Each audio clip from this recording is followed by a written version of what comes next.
The morning mist hung thick over the Argonne forest. On October 28, 1918, it was sound 600 hours. Sector 4 stretched before them like a wasteland. The 78th Infantry Division crouched in the mud.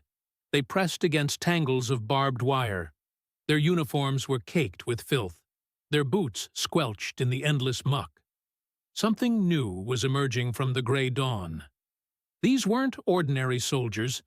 They carried weapons that would change everything. The close-quarters horror of trench warfare was about to meet its match. Americans had given this weapon a nickname. They called it the trench broom. The name came from its devastating sweep across enemy lines. German high command would soon learn to fear it. They had their own name ready. Die Hohlenfeger, they would call it. The Hell Sweeper. This pump-action shotgun was mostly the Winchester model. It could project dense patterns of buckshot. A single rapid cycle could clear entire sections of trench. What came next wasn't just tactical change. It was psychological devastation for German defenders. These men had spent 4 years perfecting their defensive lines. They believed their positions were unbreakable. The transformation of German defense had started earlier. The Schlieffen Plan had failed completely. Field Marshal von Kleist commanded the Western Front's Argonne sector. He had studied every Allied offensive since Verdun. His analysis led to a shocking conclusion. Traditional tactical doctrine was wrong. The enemy couldn't be stopped above ground. They had to be bled dry in the maze below. Deep beneath the surface sat Kleist's underground headquarters. From here, he had written Defense Order Number 7. The words were revolutionary. We shall not engage the enemy on the surface. We shall allow him to enter our trenches. We shall let him come to us. We shall kill him from positions he cannot bypass. The mathematics of warfare had shifted completely. Thousands of defenders used to die in frontal attacks. Machine guns mowed them down in the open. But here in the Argonne sector, things were different. Kleist controlled men hidden in miles of interconnected trenches. Subterranean barracks stretched endlessly underground. Concrete pillboxes dotted the landscape. The Germans called them Stützpunkt, support points that could withstand anything. The construction had been massive. Thousands of men worked in freezing conditions. They dug through winter mud and spring rain. Trench depths reached 15 feet in some places. Connecting tunnels led to chambers holding 50 men each. Kleist's main command bunker was a marvel. It featured 200 meters of connecting tunnels. The key position was Hill 223. It contained 3 full levels of underground fortifications. German engineers had built over 400 concrete strongpoints. The walls were up to 8 feet thick in places. They had learned from 4 years of Allied assaults. They knew about grenades. The Mills bomb fragmentation pattern was calculated. They built their trenches with sharp 90-degree corners. Deep dugouts extended 30 meters before reaching living chambers. They knew about long-range rifle fire. They calculated that earth and concrete could stop anything portable. Military engineers called it the most sophisticated defensive network of World War I. 15,000 men had essentially vanished into a square mile of the line. But they had miscalculated one thing. They hadn't planned for a weapon repurposed from civilian life. A simple hunting tool that could deliver walls of fire at close range. The weapon that would break the Argonne trenches had humble origins. It was born from desperation in small battles of 1917. This weapon emerged from a brutal realization. The standard issue rifle was useless inside trenches. In small actions along the Vosges Mountains, American troops faced heavily fortified German logging camps. The defenders hid behind heavy timber barriers. The standard American rifle was the Springfield. It was accurate at long range, but its slow rate of fire created problems. The bullets over-penetrated targets. It couldn't rapidly clear multiple enemies at close range. The solution came through unexpected collaboration. The Ordnance Department worked with civilian gun manufacturers. Army records show teams at Rock Island Arsenal got creative. They converted readily available commercial hunting weapons. They transformed them into military-grade instruments of war. The primary weapon was robust and reliable. The Winchester Model 1897 pump-action shotgun. They modified it with a bayonet lug. A perforated metal heat shield protected the user's hands. The barrel got hot during sustained fire. The technical designation became the Model 1897 riot gun.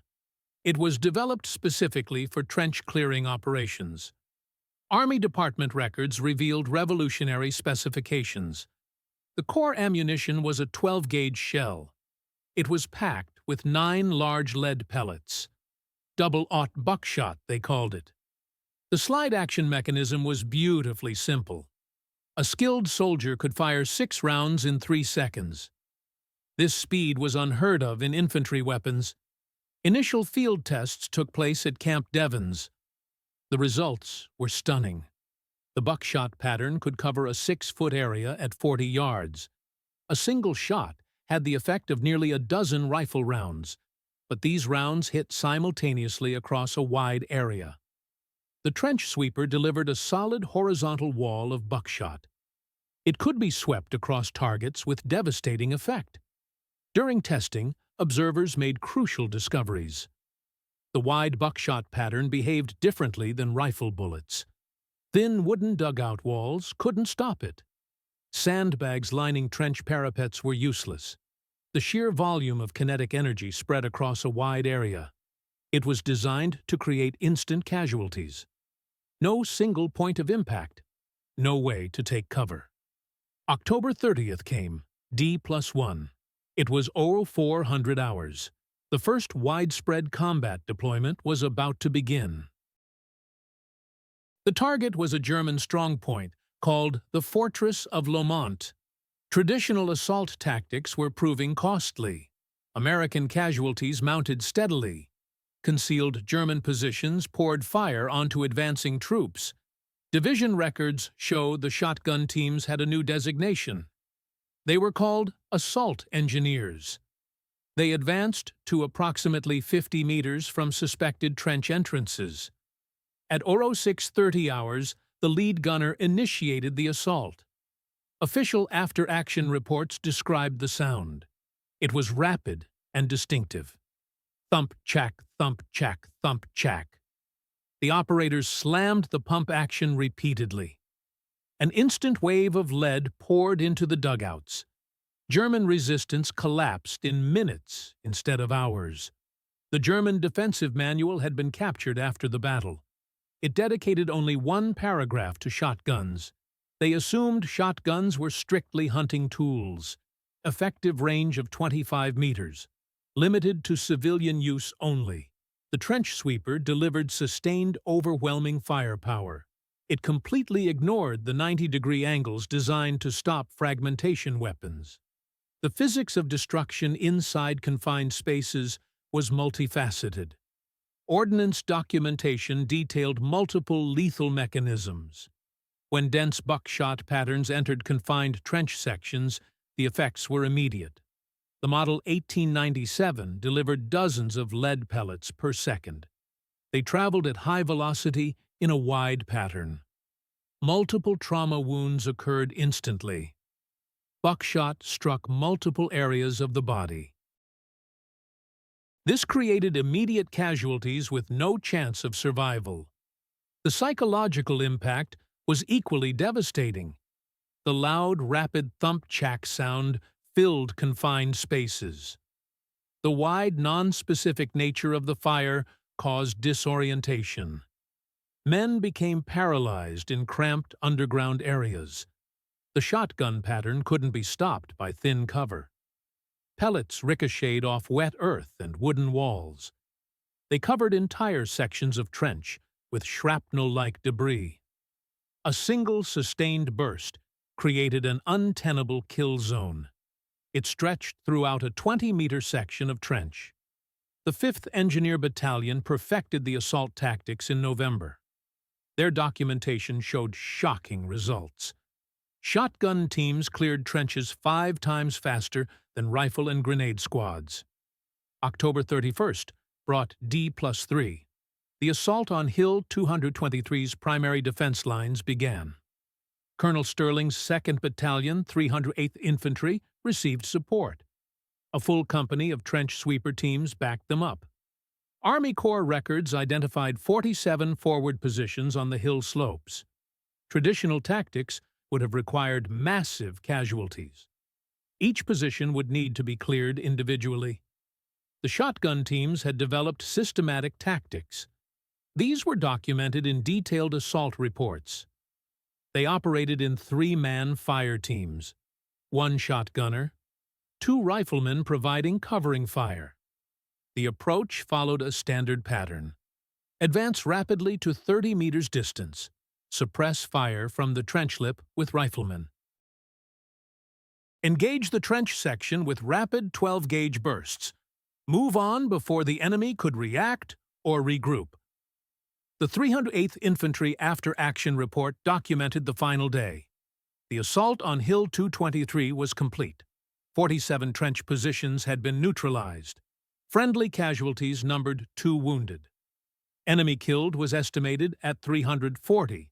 This represented a complete reversal of expected casualty ratios.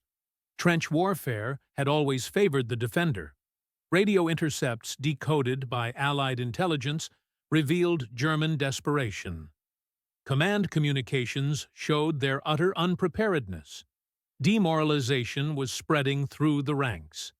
Combat operations drove immediate battlefield modifications. These were documented by American quartermaster units.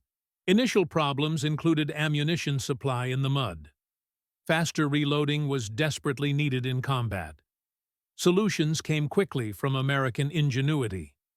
Shotgun teams received special bandoliers for shell storage. Forward ammunition resupply dumps were established close to the fighting. Within days, German defense showed what Allied intelligence called systemic morale collapse. For the first time on the Western Front, something unprecedented happened. Significant numbers of German soldiers were surrendering en masse. They refused to fight in the trenches anymore. The story continues, but first let us know where you're listening from. If this historical account moves you, please subscribe. Tomorrow we have something extra special prepared for you. The strategic deployment of the trench sweeper created immediate German panic. Colonel Karl Wössler commanded the 245th Infantry Regiment. This unit was known for its stubborn defensive fighting. He attempted to counter the shotgun teams with elite assault platoons. These platoons carried captured Allied rifles and submachine guns. They tried to engage the Americans in quick, chaotic charges. The engagement on November 3rd lasted less than 15 minutes. Wössler's assault teams were trained for precision fighting. They were simply overwhelmed by the volume and spread of buckshot. The pellets covered too wide an area at close range. German records recovered after the war told the story. 3 assault platoons were eliminated trying to cross a narrow communication trench. They inflicted not a single American casualty. Wössler himself was reported killed by a shotgun blast. He died while attempting to rally his retreating men. The German response escalated from tactics to international law. November 14th brought an official diplomatic protest. The German Foreign Ministry worked through neutral channels. They formally accused American forces of war crimes. The protest claimed the 12-gauge buckshot violated the Hague Conventions of 1899. Their argument centered on unnecessary suffering. This was a key clause against dum-dum bullets. They called the weapon the Grabenfeger, trench sweeper in German. Any American soldier captured carrying the shotgun would face immediate execution. This included possession of its ammunition. They would be considered unlawful combatants outside the protection of international law. This was profound hypocrisy from the German command. The same forces that first employed poison gas were claiming moral high ground. Poison gas was a weapon of indiscriminate horror. However, the legal threat was documented and real. American intelligence took it seriously. General John J. Pershing commanded the American Expeditionary Forces. He issued an order documented in war diaries. All captured German prisoners found to have executed American shotgunners would face military tribunal. They would be tried for war crimes under international law. The shotgun was primitive compared to heavy artillery, but it was having strategic impact equivalent to major weapons systems. It forced the German government to attempt legal neutralization. They couldn't stop it on the battlefield. Meanwhile, Allied forces were rapidly adopting the weapon. The British and French commands witnessed incredible results. Their own close-quarters casualties dropped dramatically. They began requesting American industrial support. They wanted to manufacture similar trench weapons immediately. The shotgun had become the symbol of American arrival. It represented a rough, simple, and overwhelmingly effective answer. The entrenched stalemate was finally being broken. The German protest, far from deterring the Americans, confirmed their success. They had found the exact technological key needed, the key that would unlock the trenches at last. Preparing and narrating this story took us a lot of time. So if you are enjoying it, subscribe to our channel. It means a lot to us. Now, back to the story. The assault on the Devil's Triangle demonstrated the trench sweepers' full capability. This was a major German defensive complex near Verdun. The defensive complex beneath the Devil's Triangle was sophisticated. Captured German engineering documents revealed the details. Multiple tunnel levels connected dozens of Maschinengewehr positions. Machine gun nests were perfectly positioned for overlapping fire. American Corps records described the assault beginning at 05:30 hours. The trench sweeper teams were now integrated with combat engineers. They targeted trench entrances and ventilation shafts systematically. The overwhelming firepower cleared immediate defense lines instantly. This made way for fragmentation grenades to finish deeper dugouts. The combination was devastatingly effective against underground positions. Official reports noted smoke and panic emerging from dozens of exits. Previously unidentified tunnel openings suddenly revealed themselves. The shotgun fire was effectively mapping the tunnel system. German defenders fled the forward positions in terror. They poured out of hidden entrances trying to escape. Army intelligence reported something unprecedented. Defenders were abandoning positions before shotgun teams arrived. They fled upon hearing the distinctive thump-chack sound. The pump gun's mechanical action was unmistakable. Several forward machine gun bunkers were found completely abandoned. Supplies remained intact. Personal effects were left behind. This was unprecedented in German defensive doctrine. Their code had always prioritized fighting to the last man. By mid-November, American intelligence documented a new phenomenon. They termed it fire shock, leading to cascade collapse. German morale was crumbling systematically. The psychological impact vastly exceeded the physical destruction. For the first time in the war, significant numbers surrendered. German soldiers chose capture rather than face the weapon. American intelligence reports noted specific German terminology. Prisoners used terms like der Höllenraum, the Hell Room. They called it der Bleisturm, the lead storm. These terms described their experience with the shotguns. The prisoners taken during the Devil's Triangle battle represented something historic. It was the largest mass surrender of German troops yet recorded. The Western theater had never seen anything like it. post-battle interrogations revealed the truth. Many surrendered specifically to avoid close-range shotgun fire. The horror was too much to contemplate. Captured German documents indicated entire units were abandoning positions. They fled at mere reports of approaching American shotgun teams. This represented complete breakdown of Prussian military code. That rigid discipline had sustained German resistance through 4 brutal years. The threat of facing guaranteed brutal instantaneous death was overwhelming. Death in a confined space with no possibility of honorable defense. It was too much for veteran soldiers to bear. The Germans' carefully constructed network of tunnels became a trap. The trench sweeper became the key that locked them in. The battle for St. Mihiel airfield saw systematic evolution of trench sweeper employment. The airfield was ringed by interconnected concrete strongpoints. Captured defensive plans revealed the sophisticated layout. Lieutenant Colonel Thorne commanded the assault engineers. She documented the tactical situation in her operations order. Conventional reduction of airfield defenses would cost 200+ casualties. Shotgun teams will execute preparatory reduction before infantry advance. American Corps records show the systematic approach.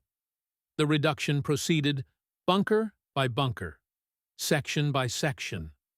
Multiple strongpoints were found abandoned before infantry assault began. Supplies and personal effects were left behind everywhere. This confirmed that German forces were choosing preservation over death. They valued survival over military honor for the first time. The key development was the door-breaching technique. Shotgunners learned to use special slug rounds effectively. By firing at hinges or locks of heavy trench doors, they could blast them open instantly. This allowed rapid entry of buckshot teams. It negated the defenders' ability to seal themselves inside their positions. By early December, operations introduced experimental equipment. Acoustic detection gear was operated by Signal Corps specialists. They used modified artillery spotting equipment for the purpose. Teams could detect noise of German voices underground. They could hear movement within deep tunnel systems. This provided shotgun commanders with precise targeting data. Ventilation shafts became specific targets for buckshot. Major General Freaks commanded the 32nd Infantry Division. He described this in his after-action report as revolutionary. Close-quarters surgical warfare, he called it. They were fighting simultaneously on surface and underground levels. The combination of acoustic detection and shotgun fire proved devastating. It was extraordinarily effective against deep tunnel complexes. The German defensive advantage became a literal sounding board. It amplified the sound of their own destruction. The standard effective range of buckshot remained 40 meters, but crews experimented with different shell loads during combat. Choke modifications extended the effective lethal area. Army records document various technical innovations developed under fire. They created a specialized riot gun variant. It featured a shortened barrel for maximum maneuverability. The tightest trenches required compact weapons. The psychological impact extended far beyond actual capabilities. German communications were intercepted by radio intelligence units. They indicated widespread belief in unlimited wall-piercing power. Contributing significantly to defensive collapse was this exaggerated fear. The Americans possessed broom weapons with supernatural abilities. Official Army Corps records document trench sweeper operations comprehensively. The final push lasted from October 15 to November 11, 1918, 27 days of continuous operations. 1,047 shotguns were deployed total. They were distributed across 15 infantry divisions. Daily shell consumption peaked at 23,000 shells during maximum operations. Over 2,200 trench positions were neutralized. Unit records documented each position individually. German casualties from shotgun fire numbered in the thousands. The exact figure remains undetermined by historians. Estimated Allied casualties prevented numbered 12,000. This was based on traditional assault calculations. Comparative analysis showed shocking differences. Traditional trench assault required multiple infantry squads. 15 to 20 casualties were expected per strongpoint. Shotgun operations could neutralize multiple positions per hour. Friendly casualties remained minimal throughout the campaign. The success influenced final armistice calculations directly. Joint Chiefs' statements indicate Allied planners made requests. Massive continued shotgun and ammunition production was demanded. The results justified anticipation of sustained assault into Germany itself. Had the war continued, the shotgun would have led the way. German military assessments were documented thoroughly. Post-war interrogations by Allied Military Commission revealed the truth. German commanders acknowledged the trench sweeper had negated their strategy. Their entire trench-based defensive concept was obsolete. Some German military leaders testified under oath. This reality forced the German High Command's hand. They sought immediate armistice alongside the collapse of their allies. Corporal Rivera received the Distinguished Service Cross. His actions on November 7th were extraordinary. Using the trench sweeper, Rivera personally eliminated multiple positions. He cleared an entire communication trench single-handedly. His citation notes methodical advancement. He neutralized one position after another. This enabled an entire divisional advance through the sector. Rivera later testified about the tactical importance. His words were recorded for military history. The Germans had built these positions to withstand everything we had. But the buckshot goes where bullets can't. It fills every space, every corner. One man with a trench sweeper could accomplish miracles. What would cost us dozens of men and days of fighting? The shotgun crews documented psychological burdens of operating the weapon. Veterans Administration studies were conducted post-war. Shotgunners witnessed instantaneous and brutal effects at 15 feet distance. They experienced combat stress at higher rates. This was compared to traditional rifle or machine gun units. The intimate, decisive nature of the firepower created unique challenges. The psychological toll was heavier than expected. General von Hindenburg's final message was transmitted before armistice signing. November 11, 1918, marked the end. His words acknowledged defeat. The enemy's close-quarters weapons have neutralized our trench defenses. Positions requiring months to construct are cleared in minutes. American technology has overcome German defensive spirit. This message was intercepted by Allied radio intelligence. It confirmed the decisive impact of the trench sweeper. Post-war testimony from German survivors confirmed the terror.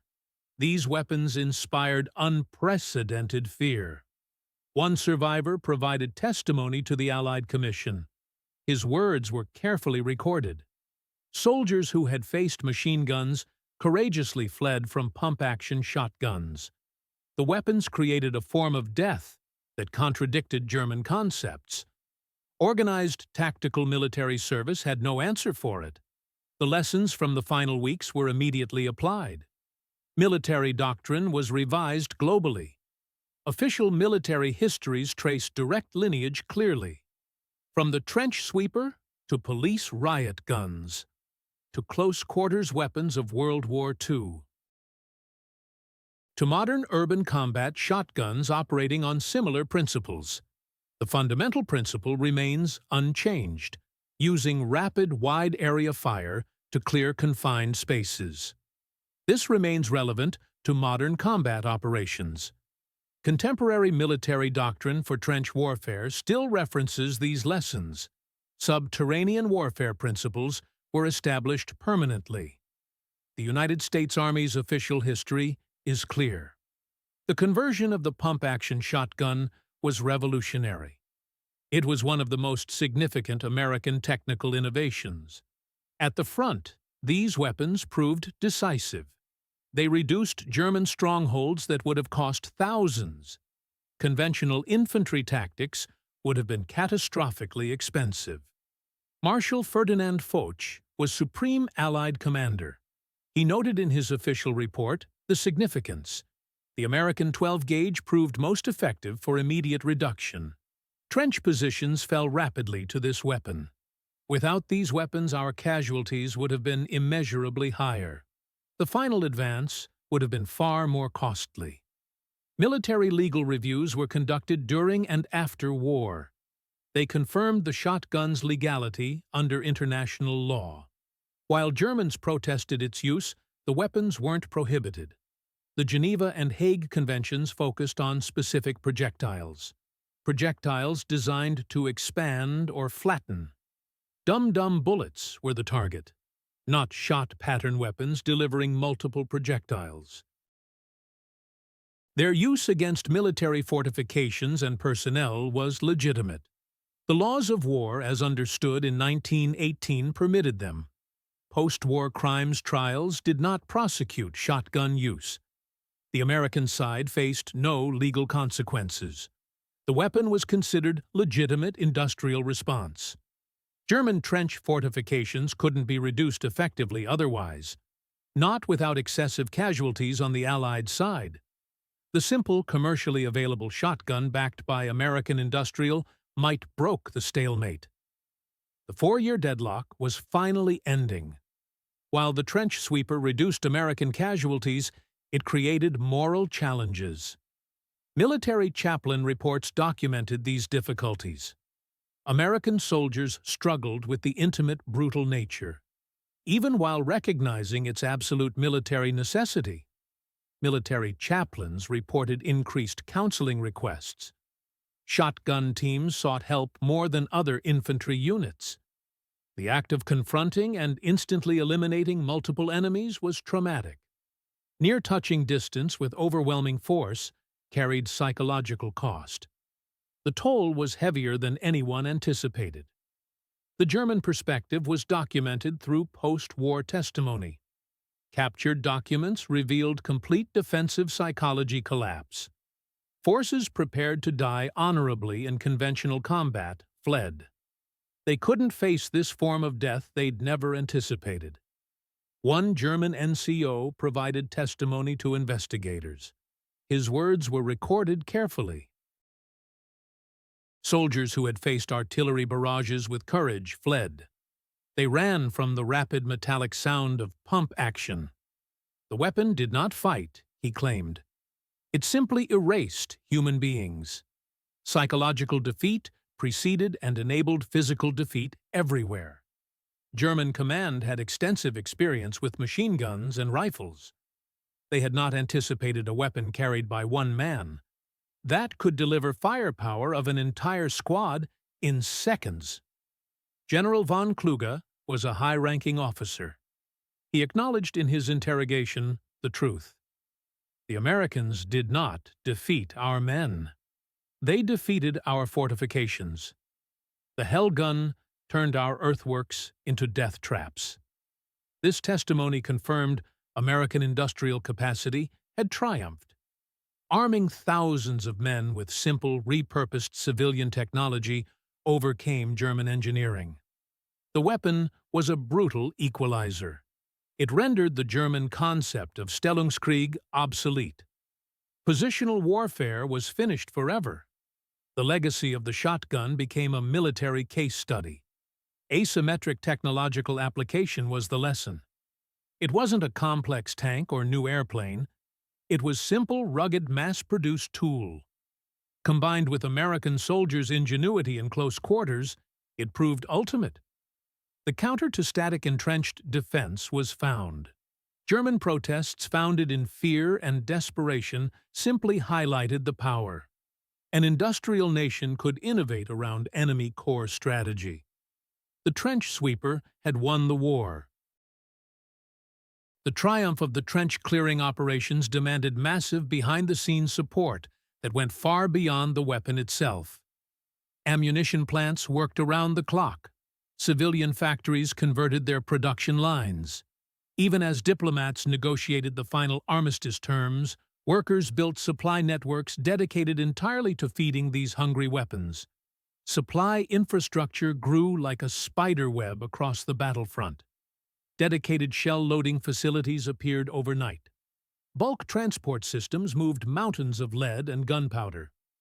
Forward resupply points existed for one purpose only. They fed ammunition to the gauge weapons that were devouring German resistance. The American Industrial Commission kept meticulous records of this final war effort. Every single day required delivery of thousands of tons of raw materials. The entire supply chain stretched from coast to coast. Chemical plants in Pennsylvania produced gunpowder that traveled by rail to ports. Ships carried it across the Atlantic. Trucks moved it to the front lines. Ammunition resupply depots worked without rest. This demonstrated something the German Empire simply could not match. American industrial capacity had become unstoppable.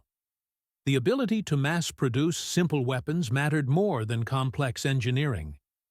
The ability to manufacture millions of shells decided everything. This overwhelming production capacity became the decisive force that ended the war. Field hospitals documented the unique wounds created by these weapons. The injuries were unlike anything doctors had seen before. Massive tissue trauma overwhelmed medical staff. Shock cases arrived in waves. The field treatment required specialized techniques that surgeons developed on the spot. These hospitals treated casualties from both sides. American soldiers wounded in close combat received immediate care. German soldiers often presented different challenges. Many initially refused treatment. They believed surviving such decisive defeat had dishonored them somehow. Medical staff had to overcome psychological barriers before treating physical wounds. International Red Cross representatives gained permission to inspect prisoner facilities. Their reports documented something unprecedented. Captured German soldiers expressed particular terror of the trench-clearing weapon. This fear contributed to surrender rates never seen before in trench warfare. The psychological impact exceeded the physical destruction. The gauge shotgun represented more than tactical innovation. It served as an industrial statement to the world. America had taken readily available civilian products. It militarized them overnight. It flooded front lines with weapons that directly countered sophisticated defensive strategies. German fortifications represented careful engineering and millions of man-hours. The shotgun represented Detroit and Pittsburgh. It proved industrial mass production could overcome human defense when technological gaps became overwhelming. The deployment demonstrated how industrial superiority fundamentally altered combat dynamics. These weapons negated defensive advantages German forces had spent 4 years perfecting. Clouds of buckshot filled entire trench sections instantly. They cleared dugouts in seconds. More importantly, they cleared away illusions about modern industrial warfare. German forces had prepared for sustained rifle fire exchanges. Instead, they faced weapons that created instant localized horror. German troops fled their positions when confronted by the gauge. This represented rational decision-making when facing technology that turned fortifications into death traps. Their careful preparations based on traditional combat expectations proved worthless. They faced weapons that delivered overwhelming kinetic energy into every corner and crevice. The trench-clearing weapons saved thousands of Allied lives by avoiding casualties that prolonged fighting would have required. Yet they inflicted death that haunted those who employed them. They terrified those who faced them. This duality defined their legacy completely. Salvation for one side meant horror for the other. Military historians recognize the American gauge as decisive innovation that shortened the final campaign. It reduced Allied casualties dramatically. The weapons demonstrated that technological superiority could overcome determined human courage in modern industrial warfare. The shotguns deployed to the Western Front proved fundamental truth of the industrial age. Victory belonged not to the brave, but to those with superior tools. Victory belonged to those with industrial capacity to employ tools effectively. German defenders discovered warrior spirit could not stop walls of lead. Courage meant nothing when buckshot patterns filled defenses like water seeking its level. The battle for final sectors ended in November. The speed of collapse when facing the gauge was undeniable.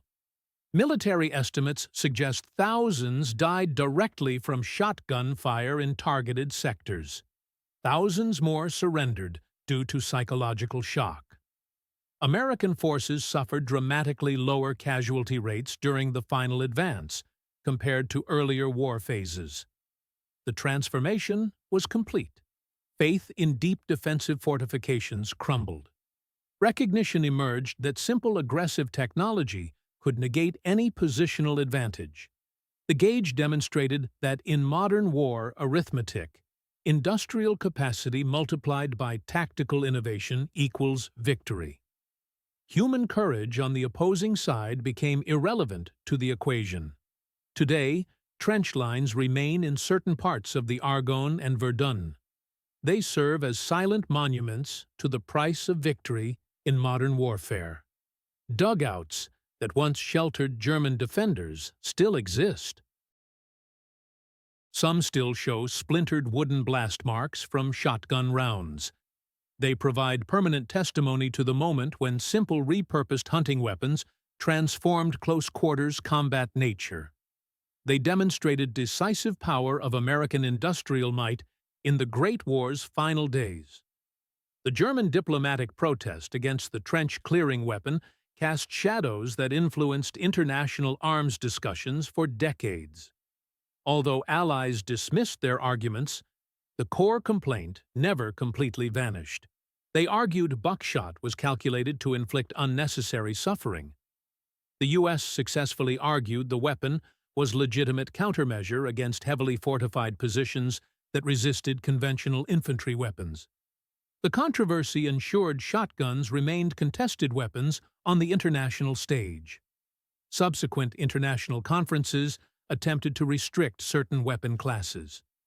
The shotgun's role was always revisited during these discussions. The final verdict rested on practicality. It was deemed necessary for close-quarters urban and trench clearance. It was distinct from expanding rifle bullets. This legal scrutiny documented in obscure military legal reviews only amplified the shotgun's reputation. The German High Command's attempt to outlaw the weapon ironically cemented the trench-clearing weapon's place in military history. It became a weapon so terrifying and effective that enemy governments felt compelled to beg for its battlefield removal. The American use forced profound changes in German military training after the war. Future German infantry doctrine placed heavy emphasis on fire discipline and anti-close combat training. It specifically acknowledged the need to immediately suppress high-volume rapid-fire weapons like the trench-clearing shotgun. The shotgun didn't just win tactical battles. It forced complete rethinking of infantry equipment and training for all future European conflicts.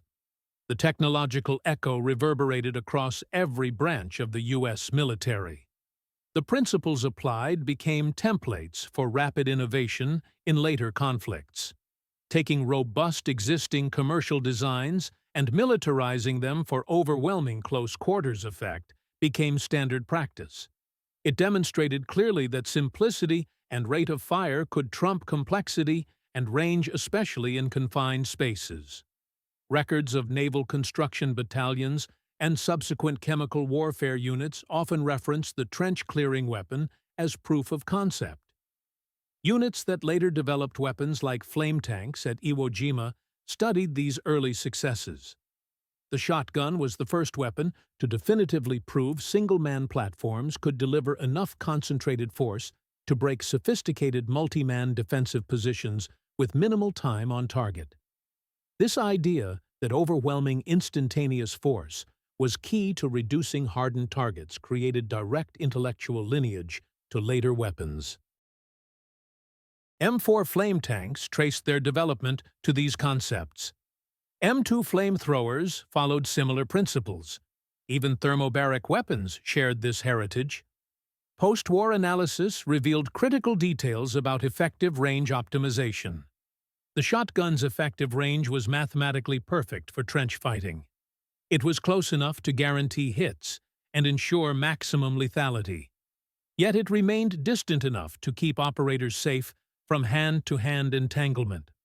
This specific calculation of lethality to range optimization for confined combat became cornerstone of future small arms development. The trench-clearing weapon's legacy wasn't just historical footnote. It became blueprint for close-quarters engagement that influenced weapons development for decades. The story of the trench-clearing weapon is not a story of heroism. It's a story of industrial geometry applied to warfare. Of approximately the German defenders facing the American final push, confirmed deaths caused by shotguns represent only the physical toll. The real victory was psychological collapse of the remaining defenders. They were not defeated by failure of courage or spirit. They were defeated by failure of their engineering to anticipate rapid, simple efficiency of American industry. The final bitter truth of the gauge shotgun was this: elaborate trench systems that cost millions of marks and thousands of lives to construct proved worthless against simple pump-action weapons backed by limitless American industrial capacity. The shotgun was ultimate manifestation of industrial-age warfare. It proved that in close quarters, combat courage could not overcome chemistry. Determination meant nothing when walls of lead filled positions like water, seeking its level. The weapon that made Germany beg for mercy was not a supertank or futuristic cannon. It was simple, brutal tool of industrial democracy, delivered in mass quantities. It shattered the myth of impenetrable trenches forever. The Great War's end did not conclude the gauge shotgun story. It merely transitioned its use and cemented its reputation in American armed forces. The immediate lesson learned from the final weeks was clear. Traditional bolt-action rifles, while essential for long-range defense, were strategically obsolete for close-quarters rapid clearance tasks of modern infantry. The Winchester model and similar weapons were formally adopted into American military armory. They were not auxiliary tools but standard weapon systems for specialized roles. The Army revised its combat manuals, dedicating entire sections to CQC doctrine. Close quarters combat mandated shotgun use for clearing buildings, ship corridors, and urban strongpoints. Military planners recognized future wars would likely involve densely packed areas, not just trenches. This doctrinal shift was heavily influenced by field reports from combat veterans. Their field tactics became basis for new training regimens at infantry schools across the country. Training films produced in the period showcased the signature pump-action sound. They ensured generations of American soldiers understood the psychological and physical power of the weapon. The lasting legal and moral controversy contributed to the weapon's enduring fame. The German protest, once a point of diplomatic friction, became source of grim pride for American units. The fact that the enemy, supposedly masters of military engineering, had officially cried foul over the weapon's brutality confirmed its devastating effectiveness to the American military mind.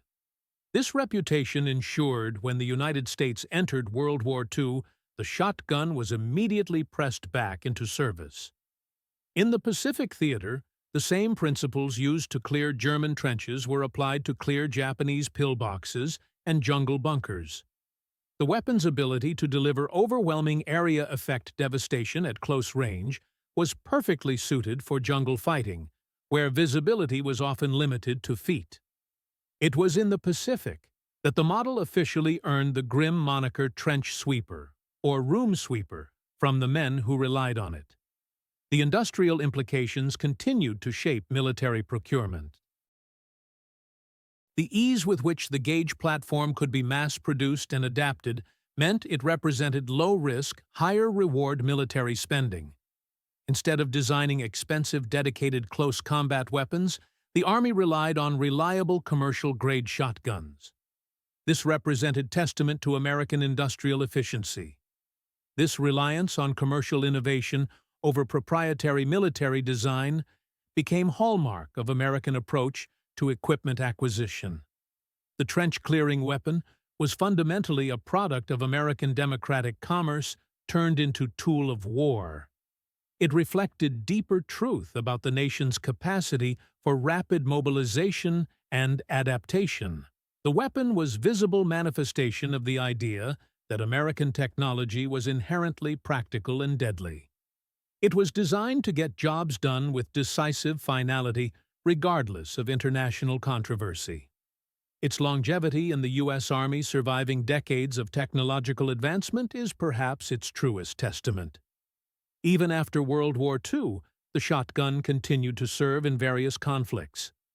It remained rugged, unchanged veteran of the modern age.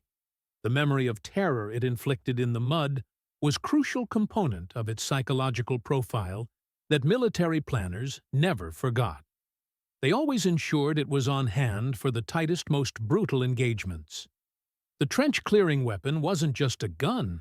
It was a psychological weapon, validated by enemy fear. The trauma inflicted had lasting and profound impact on future German military thinking. This manifested in what became known in Allied intelligence circles as doctrine of counter-terror and close combat.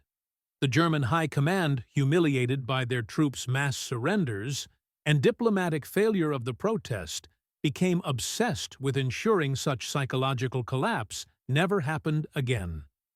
They correctly identified that the shotgun's strength lay in its ability to indiscriminately cover areas, forcing immediate painful compliance. In years following the armistice, German infantry schools began heavily investing in developing rapid-fire, high-volume weapons of their own. These were specifically designed for trench and urban fighting. This quest directly led to prioritization of submachine guns, like the MP variants, as primary close-quarters weapons.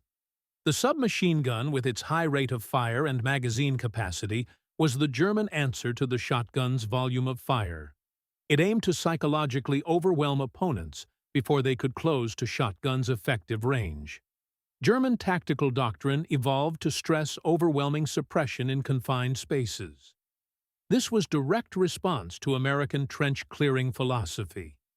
German engineering focused on creating even deeper, more complex fortifications designed to completely negate the shotgun's line of sight. They developed reinforced concrete bunkers with labyrinth entrance corridors. These featured multiple 90-degree turns and blast traps to capture any close-range weapon discharge, whether grenade or buckshot. While earlier trenches had simple 90-degree corners, future German defenses were built with specific geometry to defeat gauge buckshot pattern spread. This technological escalation, driven purely by fear of simple commercial firearm, demonstrates the true strategic weight of American innovation. The German response extended beyond hardware to include intense indoctrination against surrender. The message was clear. Death by American buckshot was preferable to dishonor of abandoning positions. This desperate psychological hardening was direct reaction to shell shock that led to mass defections. Therefore, the American shotgun didn't just end the previous war. It fundamentally shaped brutal close combat expectations of the next one. German soldiers in World War II were often noted for their fanatical close-quarters resistance. This determination was born in part from lessons learned and fear instilled by the trench-clearing weapon. The weapon's success dictated that future enemies could not afford to be psychologically fragile. It forced them to adopt better dead than capture mindset. This legacy is a grim reminder that technological superiority can force opponents into morally untenable positions simply to survive. The true strategic weight of the trench-clearing weapon lay not just in tactical prowess, but in economics of its deployment. Germany's war machine, battered by sustained Allied blockade and massive cost of complex weaponry, was simply outclassed by American capacity to mass-produce and deploy cheap, commercially derived weapons. The German defense network, with its thick concrete walls, vast underground chambers, and miles of carefully engineered tunnels, represented billions of marks and years of specialized engineering labor. This was pinnacle of sophisticated positional defense. The counterweapon was a shotgun, which cost the U.S. government approximately minimal amounts per unit to purchase and modify from existing civilian stocks. The gauge shell, meanwhile, cost mere cents to produce in massive industrial plants. This was a classic case of asymmetric cost-effectiveness. The American military found a way to destroy years of expensive German infrastructure with negligible investment per trigger pull. The economic reality was brutally simple. Germany was losing the war of industrial attrition, and the shotgun exposed this weakness with lethal clarity. The Allied counter-tactic, deploying highly effective weapons that could be manufactured cheaply and quickly, was a decisive demonstration of superior industrial logistics. German military economists, analyzing the final defeat, concluded the war was lost not on open fields, but in production factories. Their failure was inability to counter American capability to turn out disposable lethality. High-volume, single-use ammunition capable of negating high-cost permanent defenses. This economic lesson was starkly applied in future conflicts. The shotgun's success underscored American philosophy that quantity has quality all its own, especially when combined with tactical surprise. The shotgun represented a strategic tool that allowed American expeditionary forces to maintain low logistical footprint while delivering disproportionately high firepower where it mattered most. In cramped, congested kill zones of trenches. For Germany, every shell fired was further drain on collapsing economy. For America, every shell was proof of its untouched, limitless manufacturing base. The sight of surrendering German soldiers abandoning their million-mark strongpoints at sound of shotgun was definitive image of triumph of American industrial democracy over European military feudalism. The trench-clearing weapon was not just military innovation. It was economic weapon that signaled inevitable defeat of the German Empire. The strategic success ensured it remained permanent fixture in American military playbook. This led it on global journey to subsequent conflicts and theaters where close-quarters fighting was paramount. The lessons learned in muddy trenches were directly applied to steamy jungles of the Pacific and tight urban streets of Europe in World War II. In the Pacific, where Japanese forces often employed the same deep tunnel fight to death tactics as Germans, the shotgun found its perfect second calling. The weapon's wide shot pattern was devastatingly effective against Japanese infantry emerging rapidly from concealed spider holes or rushing banzai charges. The Marines adapted CQC doctrine for jungle, relying on shotgun's ability to clear dense patches of undergrowth or small bunker entrances instantly. This was task too slow and hazardous for rifles. The fact that enemies were using 90-degree corners and concealed positions, the exact geometry the gauge was designed to defeat, meant the trench-clearing weapon was instrumental in reducing casualties on islands like Guadalcanal and Tarawa. Later, in urban environments of Europe, the shotgun became preferred tool for room clearing. This tactic was born directly from need to sanitize trenches. The speed shock and area effect of buckshot were unmatched for clearing small rooms and stairwells without over-penetrating walls and endangering friendly forces or civilians unnecessarily. This was critical difference from high-powered rifle rounds. Its versatility meant it was employed by military police airborne troops and assault engineers alike. The global journey of the trench-clearing weapon solidified its status as ultimate close-quarters equalizer. It was testament to idea that proven simple technology, once deployed with overwhelming industrial capacity, could adapt to any theater and any defensive innovation. It transitioned from anti-trench weapon to anti-bunker weapon, then to anti-urban weapon. It always maintained its core function of delivering decisive, rapid lethality in confined spaces. The weapon's journey from civilian sporting arm to decisive instrument of global military strategy is powerful narrative thread. It demonstrates that best military technology is often most practical and adaptable. The ghost of fear it inspired haunted enemy defensive planning in every conflict that followed. The final and perhaps most complex legacy lies in moral calculus it introduced to close-quarters warfare. The weapon was unquestionably lifesaver for Allied troops, preventing countless casualties that would have been inflicted by conventional prolonged assaults on entrenched positions. Military leadership was right. The shotguns were worth battalions of infantry in preventing friendly losses. This utilitarian justification the reduction of total battlefield suffering by concentrating it rapidly and decisively on enemy remained primary defense against German moral protests. However, the horror inflicted was absolute.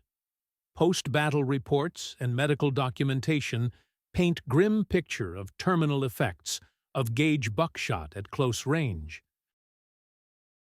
The instant overwhelming nature of wounds left lasting psychological scars on men who pulled triggers. The veteran shotgunners, the men who had mastered the killing zones, carried unique burden of having delivered most brutal personal and indiscriminate death available to average infantrymen. The intimacy of the weapon meant enemies' final terrified moments were often witnessed firsthand. This contributed to high rates of combat stress observed in these units. The duality of the trench-clearing weapon, a tool of salvation for one side, a demon weapon of horror for the other, is core of its enduring place in military history. It was epitome of industrial age compromise. Technology used to save one's own by inflicting unprecedented level of terror and lethality on enemy. The fear generated was tangible, measurable force that directly correlated with saving friendly lives. The German psychological collapse was direct result of this moral terror. It was forced acknowledgement that their courage was useless against weapon that offered no chance of honorable resistance. Today, military historians and ethicists still study the trench-clearing weapon. It serves as historical case study in ethics of deploying overwhelmingly lethal low-cost solution to high-cost problem. The simple pump-action shotgun, born of American industrial ingenuity, remains stark reminder that most effective weapons are often those that defeat enemy's will to fight long before they defeat his body. Its legacy is testament to ruthless efficiency of modern war. It is better to be feared and decisive than courageous and dead. The trench-clearing weapon guaranteed the former, and in doing so, ended the age of trench warfare forever. Up next, you've got two more standout stories right on your screen. If this one hit the mark, you won't want to pass these up. Just click and check them out. And don't forget to subscribe and turn on the notification bell so you don't miss any upload from us.